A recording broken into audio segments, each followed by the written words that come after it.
Hello everyone and welcome back to the VGWA.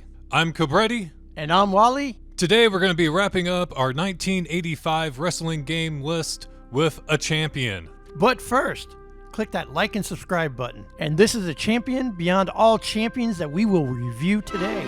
Wait, aren't we only just reviewing this game today? To fully prepare you to play this game, let's watch a commercial.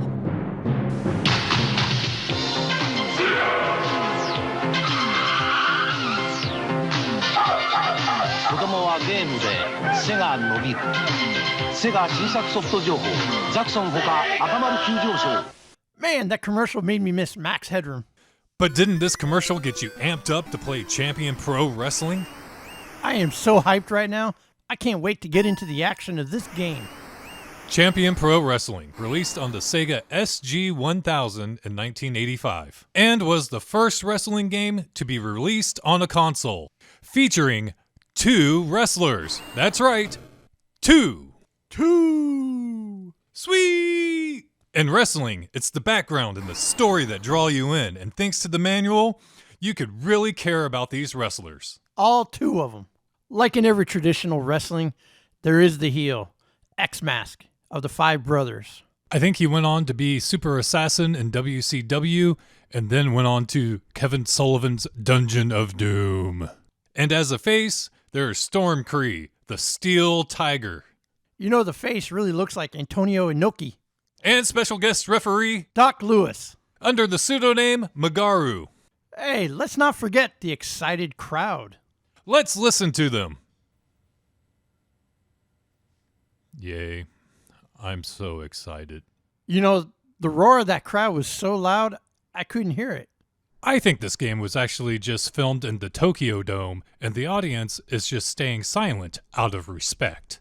Now that we got all the introductions out of the way, let's get into the action. Okay, I'm going to start off with a positive. There is a wider selection of moves in this game than your typical game of the era. With that many moves, there has to be some type of grappling system, kind of like the modern day simulated wrestling. Have you heard that whenever you have a hammer, everything looks like a nail?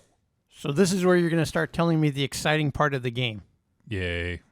The game mechanics were ripped off from an earlier Champion Series game, Champion Boxing. Hey, we played that game. That was actually a really good game to play. But the game mechanics failed to translate over into a wrestling game. But on the positive note, each player had 5 moves. Do.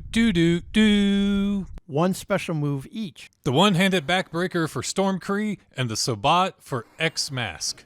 Okay, so I think we got the good out of the way. Let's really dive into what this game is about.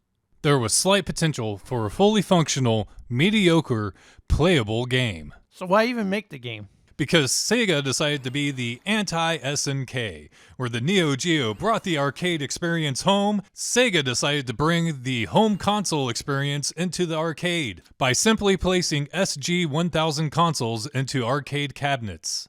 Well, this is now showing me that industry is just there to make a quick buck. I have one major gripe with this game, something that is totally unforgivable. It's crap. I can look past bad graphics, but the game mechanics are so bad that it takes all the fun out of this game. The worst part is that if you select a move, you miss the move, it brings you back to this blank state, and you have to cycle through the moves list to get to your next move, and it makes it impossible to play.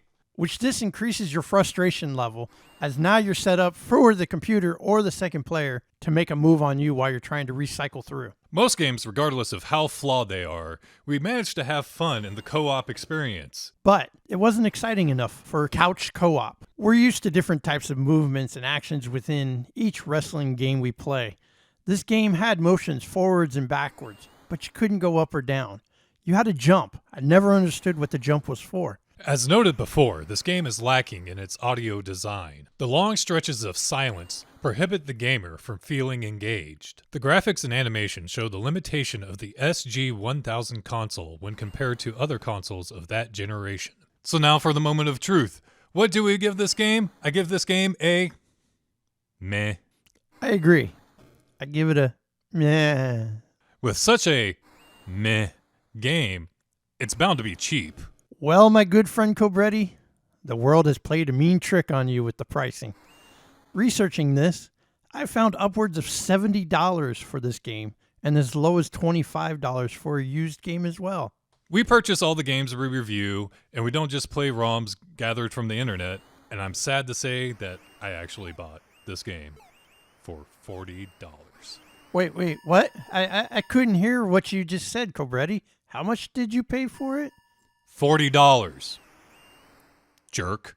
I may sound like a jerk, but here at VGWA, we try not to discuss our purchase prices. We are a new channel, but some of the more established channels actually have the ability to move the needle on prices just by a mere mention of a game. But in this case, we did because we wanted to share with you that the market is volatile, and this can affect the pricing of collector video games. In most collectibles, the object needs to be rare and wanted, but in video games, it seems that it only needs to be rare regardless of how horrible the game is. But that's a topic for another day. All right, Wally, it's time for the moment of truth. Hold your excitement. I see that you're on the edge of your seat. Where do you rank Champion Pro Wrestling versus the other two 1985 wrestling video games, being Map Mania and Kenny Kuman Muscle Tag Match?